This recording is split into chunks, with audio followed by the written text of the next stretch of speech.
Hi friends, welcome to info post Telugu. Channel start చేసి అతి తక్కువ కాలంలోనే మంచిగా రీచ్ వచ్చిందండి. ముందుగా నా సబ్స్క్రైబర్లకి, ఈ వీడియో చూస్తున్న ప్రతి ఒక్కరికి ధన్యవాదాలు. నేను 1 ఇయర్ బిఫోర్ పోస్ట్ ఆఫీస్ జాబ్కు అప్లై చేసేటప్పుడు మంచి ఇన్ఫర్మేషన్ అనేది యూట్యూబ్లో దొరికేది కాదండి. అప్పుడు నేను చాలా ఇబ్బందులు పడ్డాను. అవన్నీ తెలుసుకొని పోస్ట్ ఆఫీస్లో ఇంకా మంచి మంచి ఇన్ఫర్మేషన్లు అన్నీ గ్యాదర్ చేసుకొని నేను ఒక యూట్యూబ్ ఛానల్ స్టార్ట్ చేయాలని అనుకున్నాను. ఇప్పుడు నోటిఫికేషన్ రాగానే నేను స్టార్ట్ చేశానండి. అందువల్లే నా వివరణ అందరికీ నచ్చి అది తక్కువ కాలంలోనే మంచిగా రీచ్ వచ్చిందండి. చూస్తున్న ప్రతి ఒక్కరు కూడా నా ఛానల్ సబ్స్క్రైబ్ చేసుకోండి. ఒకసారి కంటెంట్ చూడండి, మీకు నచ్చితేనే లైక్ చేయండి.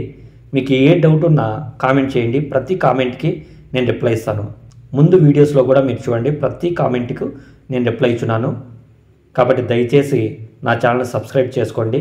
మీకు ఫర్దర్గా పోస్ట్ ఆఫీస్లో ఎటువంటి సమాచారమైనా, అంటే ఫస్ట్ వెరిఫికేషన్ నుండి మీరు శాలరీ తీసుకునే వరకు, నెక్స్ట్ పోస్ట్ ఆఫీస్లో ఎదురయ్యే సమస్యలు, వాటికి సంబంధించిన ఇన్ఫర్మేషను మొత్తం కూడా నేను ఎవ్రీ డీటెయిల్ ఇన్ఫర్మేషను మీకు నేను 2 డేస్కి ఒకసారి వీడియో పెడుతూనే ఉంటాను.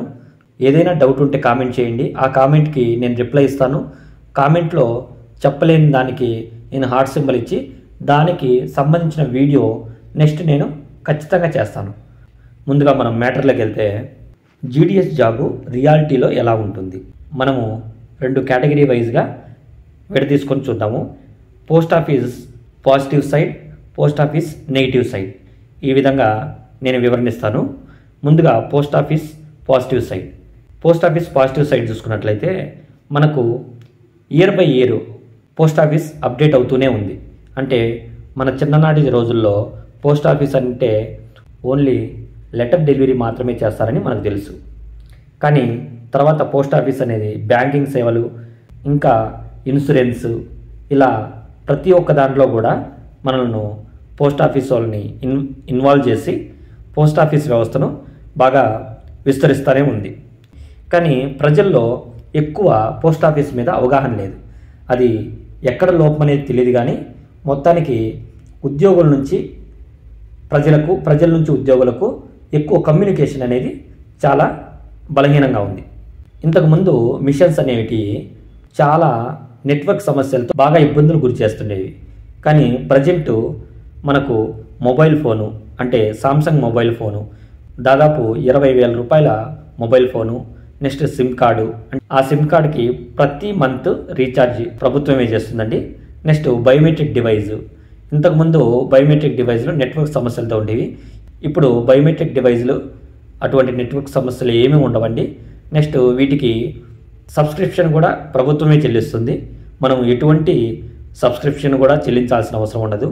నెక్స్ట్ ప్రింటర్స్ కూడా మనకు చేతి సైజులో ఉండే ప్రింటర్స్ కూడా ప్రతి బీఓకి అందించాలండి. కాబట్టి పోస్ట్ ఆఫీస్ అనేది టెక్నాలజీ పరంగా కూడా అప్డేట్ అవుతూ వస్తుందని దీని ద్వారా మనకు తెలుస్తుంది.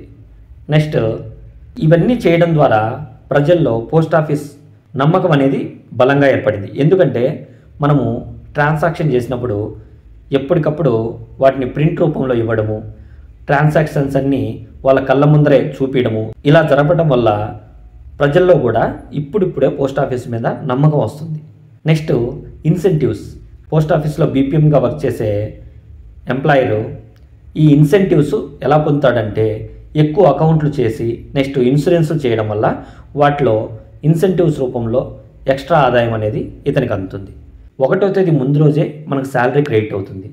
స్టేట్ గవర్నమెంట్లలో శాలరీస్ అనేది ప్రభుత్వ ఉద్యోగులకు చాలా లేట్గా అందడం జరుగుతుంది. చాలా ఇబ్బందులకు కూడా గురవుతున్నారు. కానీ మనకు అలాంటి ఇబ్బంది ఏమి ఉండదు.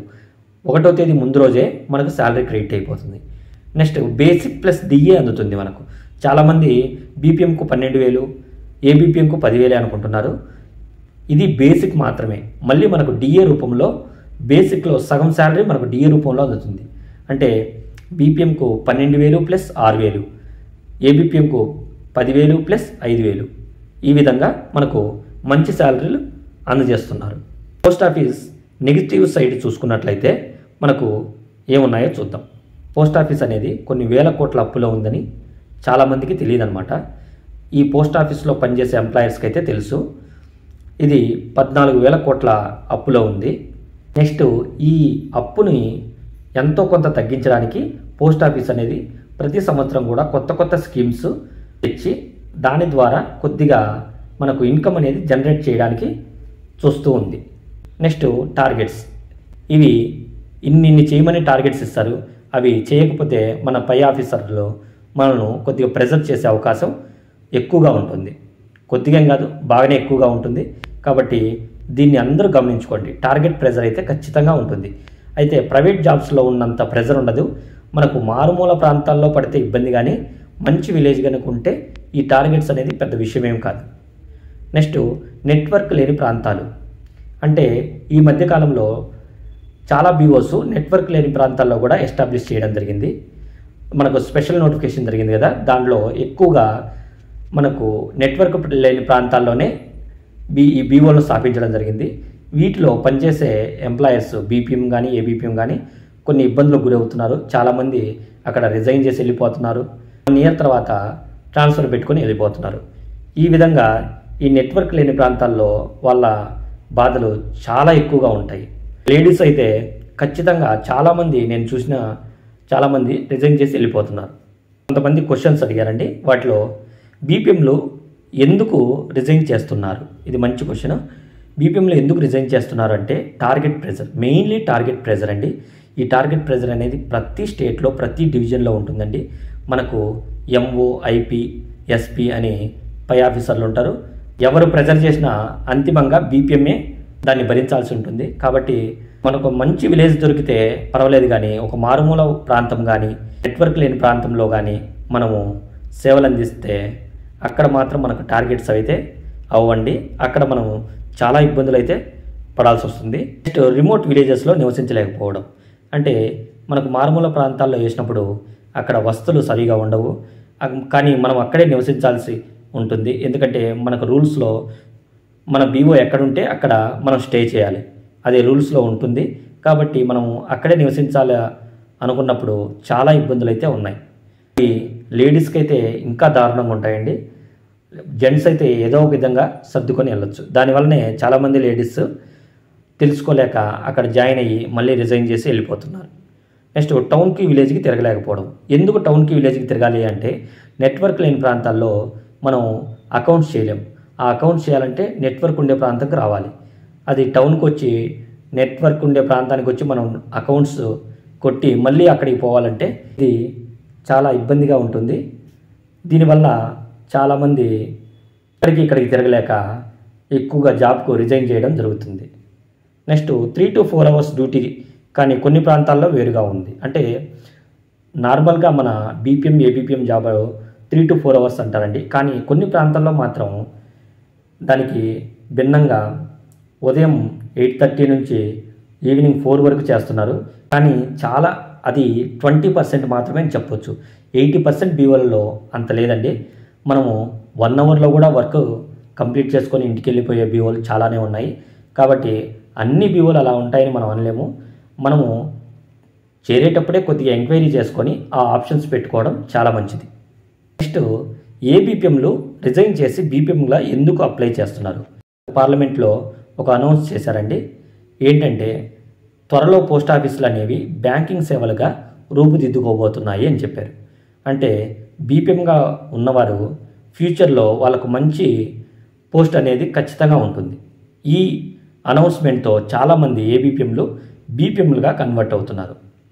అదే కాకుండా కొంతమంది బీపీఎంలు ఏబీపీఎంల మీద అజమాయిషి చూపించడం, అంటే తక్కువ చేసి చూపడం, దానివల్ల ఏబీపీఎంలు అనేవాళ్ళు కొద్దిగా ఇబ్బందికి గురయ్యి అవతల కింద మనమేంది వర్క్ చేయడం అన్న భావంతో మళ్ళీ ఆ జాబ్కి రిజైన్ చేసి మళ్ళీ కొత్త నోటిఫికేషన్లో అప్లై చేసుకుంటూ ఉన్నారు. నెక్స్ట్ అదనపు ఆదాయం సమకూర్చుకోవడానికి మంచి విలేజ్ దొరికితే మనకు శాలరీ కంటే కూడా ఎక్కువ ఇన్సెంటివ్ రూపంలో మనం పొందొచ్చండి. కాబట్టి ఇది తెలుసుకున్న ఏబీపీఎంలు, అంటే మంచి ప్రాంతాల్లో చేసే ఏబీపీఎంలు బీపీఎంగా ఉంటే మంచిగా అమౌంట్ సంపాదించుకోవచ్చని చాలామంది కూడా ఈ విధంగా రిజైన్ చేసి మళ్ళీ అలాంటి మంచి విలేజెస్కి అప్లై చేసుకుంటూ ఉన్నారు. నెక్స్ట్ గౌరవ మర్యాదల కొరకు ఏబీపీఎంలకు అంత గుర్తింపు ఉండదండి. కానీ బీపీఎంలకు ఎక్కువ ప్రజలతో కమ్యూనికేషన్ ఉండడం వల్ల, అంటే అకౌంట్స్ చేపించడంలో కానీ, ఇన్సూరెన్స్లు చేపించడంలో కానీ, ట్రాన్సాక్షన్లు చేయడంలోనూ కానీ వీళ్ళకి ఎక్కువ ప్రజలతో కమ్యూనికేషన్ ఉంటుంది. కాబట్టి వీరికి గుర్తింపు ఎక్కువ ఉంటుంది, గౌరవ మర్యాదలు కూడా ఎక్కువ ఉంటాయి. దానివల్ల ఏ బీపీఎంలో ఆ విలేజ్లో ఉన్నారని కూడా చాలామంది గుర్తించరు. ఇది కూడా బేస్ చేసుకొని కొంతమంది ఏ బీపీఎంలో కొంతమంది ఉంటారు కదా, గుర్తింపు కొరకు వర్క్ చేసేవాళ్ళు, వాళ్ళు ఏ బీపీఎంకు రిజైన్ చేసి బీపీఎంకు మళ్ళీ అప్లై చేసుకుంటూ ఉన్నారు. ఇవన్నీ కూడా ఒక సిచ్యువేషన్లు చూసి నేను ఈ విధంగా ఎక్స్ప్లెయిన్ చేస్తున్నాను అండి. ఏది కూడా నా కల్పితమైతే కాదు, ప్రతి ఒక్కటి ఖచ్చితంగా నేను చూసి వారి ద్వారా ఇన్ఫర్మేషన్ తీసుకొని మీకు ప్రతి ఒక్కటి చెప్తున్నాను. ప్రతి వీడియోలో నేను చివరిగా ముగింపు కింద ఎన్నో కొన్ని పాయింట్లు చెప్తానండి. ఈ వీడియోలో కూడా మనకు 4 పాయింట్లు తీసుకొచ్చాను. మెయిన్గా సెన్సిటివ్ పర్సన్స్ ఉండేవారు ఏ బీపీఎం మంచిది అంటే, టార్గెట్ ప్రెజరు, ఒకరి చేత ఏదైనా మాట అనిపించుకోవడం ఇబ్బంది అనుకున్నవారు ఏ బీపీఎంగా చేయడం మంచిదండి. అంటే టార్గెట్స్ ప్రెజర్ ఉండదు, పై ఆఫీసర్ల నుంచి ప్రెజర్ ఉండదు, లెటర్స్ వచ్చినట్టు డెలివరీ చేసుకొని వాళ్ళ పని ఏంటో చూసుకొని వాళ్ళు వెళ్ళిపోవచ్చు. హాఫ్ అన్ అవర్ మహా అంటే 1 అవర్లోగా వాళ్ళ వర్క్ కంప్లీట్ చేసుకొని వెళ్ళిపోవచ్చు అనమాట.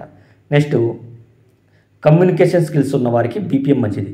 అంటే ప్రజలతో ఎక్కువగా కమ్యూనికేషన్ బాగా ఇష్టపడేవారు, నెక్స్ట్ అధిక ఆదాయం పొందాలనుకునే వాళ్ళు బీపీఎంగా చేయడం, అంటే బీపీఎంగా అప్లై చేయడం చాలా మంచిది. నెక్స్ట్ పై 2 ఏది రాకపోతే అప్పుడు డాక్ సేవకు ప్రిఫరెన్స్ ఇవ్వండి. ఎందుకంటే వర్క్ ఎక్కువ, శాలరీ ఏమో ఏ బీపీఎంకి ఇచ్చే శాలరీ ఇస్తారు. ఈ డాక్ సేవక్ అనేవాళ్ళు మెయిన్ ప్రధాన టౌన్లో చేస్తారనమాట. ఒక మండల ప్రాంతము అంటే మనకి ఎస్ఓ అని ఉంటుంది, ఆ ఎస్ఓలో డాక్ సేవక్గా చేస్తారు. వీరికి లెటర్స్ అనేవి ఎక్కువ వస్తాయి. ఆ లెటర్స్ డెలివరీ చేసి మళ్ళీ ఆఫీస్ వర్క్ కూడా చూసుకొని వాళ్ళు వెళ్ళాల్సి ఉంటుంది. కాబట్టి డాక్ సేవక్ అనేది అంత ప్రిఫరబుల్ జాబ్ అయితే కాదు. ఈ 2 రాకపోతే మీకు జాబ్ అనేది నీడ్ అనుకుంటే డాక్ సేవక్ అయితే ఎంచుకోండి. నెక్స్ట్ ఈ కర్ణాటకలో జ్యూస్ షాప్ పనిచేయట్లో జాబ్ అడ్వర్టైజ్మెంట్, ఇది మీకు ముఖ్యంగా చెప్పాలనుకున్నానండి. కర్ణాటకలో వే2 న్యూస్లో ఒక జాబ్ అప్డేట్ వచ్చింది ఒక 1 మంత్ బ్యాక్. దానిలో ప్రధాన సారాంశం ఏంటంటే, జ్యూస్ షాప్లో పనిచేయడానికి డిగ్రీ అర్హతతో, అంటే డిగ్రీ క్వాలిఫికేషన్తో ఉదయం 9:30 నుంచి నైటు 7:30 వరకు ఆ జ్యూస్ షాప్లో వర్క్ చేస్తే అతనికి ఇచ్చే జీతము 18,000 అని ఒక అడ్వర్టైజ్మెంట్ ఇచ్చాయండి. అది బాగా వైరల్ అయింది. అంటే జ్యూస్ షాప్లో చేయడానికి కూడా డిగ్రీ అర్హత కావాలంటున్నాడు అతను. అది కూడా 9:30 to 7:30, ఇచ్చేది 18,000 శాలరీ. అదే శాలరీతో మనకు ఇక్కడ బీపీఎంగా వర్క్ చేయొచ్చండి. ఈ కర్ణాటక జ్యూస్ షాప్లో అడ్వర్టైజ్మెంట్ చూసినాక దాంతో పోలిస్తే మన బీపీఎం ఏ బీపీఎం జాబ్ అనేది చాలా చాలా బెటర్ జాబ్. ఎందుకంటున్నానంటే ఇక్కడ దాంతో పోలిస్తే వర్క్ పెద్దగా ఉండదు. మనకు ప్రెజర్ అంటే అది ప్రతి జాబ్లో ఉంటుంది. ఆ ప్రెజర్ని హ్యాండిల్ చేసుకుంటూ మనం బాగా చేసుకోవచ్చు. అంటే మనకు డిపార్ట్మెంటల్ ఎగ్జామ్స్ రాసుకొని మంచిగా డెవలప్ కూడా అవ్వచ్చు. నెక్స్ట్ వేరే జాబ్స్కి కూడా ప్రిపేర్ అయ్యే టైం కూడా ఖచ్చితంగా ఉంటుంది. ఈ జాబ్ చాలా కంఫర్ట్గా ఉంటుంది, చాలా బాగుంటుంది. మనకు ఇప్పుడు ప్రజెంట్ గవర్నమెంట్ జాబ్ పొందాలంటే చాలా కష్టతరం అండి. వచ్చిన జాబ్ను మీరు వేస్ట్ చేసుకోమాకండి, ఖచ్చితంగా జాయిన్ అవ్వండి.